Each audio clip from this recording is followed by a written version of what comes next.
श्रीगुरुभ्यो नमः। श्रीशंकरा भगवत्पादविरचिता सौन्दर्यलहरी। शिवशक्त्या युक्तो यदि भवति शक्तः प्रभवितुं न चेदेवं देवो न खलु कुशलः स्पन्दितुमपि। अतस्त्वामाराध्यां हरिहरविरिञ्चादिभिरपि प्रणन्तुं स्तोतुं वा कथमकृतपुण्यः प्रभवति।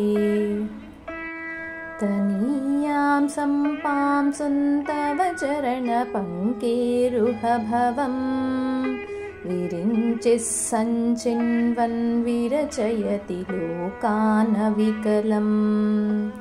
वहत्येनं शौरिः कथमपि सहस्रेण शिरसां हरः संक्षुद्यैनं भजति भसितोद्धूलनविधिम्। अविद्यानामन्तस्तिमिरमिहिरद्वीपनगरी जडानां चैतन्यस्तबकमकरन्दश्रुतिझरी दरिद्राणां चिन्तामणिगुणनिका जन्मजलधौ निमग्नानां दंश्रमुररिपुवराहस्य भवति। त्वदन्यः पाणिभ्यामभयवरदो दैवतगणः त्वमेका नैवासि प्रकटितवराभित्यभिनया। भयात्रातं दातुं फलमपि च वाञ्छासमधिकम् शरण्ये लोकानां तव हि चरणावेव निपुणौ।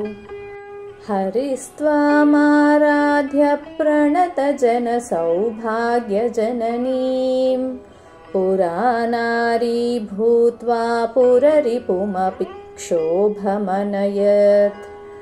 स्मरोऽपि त्वान्नत्वा रतिनयनलेहीन वपुषा मुनीनामप्यन्तः प्रभवति हि मोहाय महताम्। गुरुभ्यो नमः।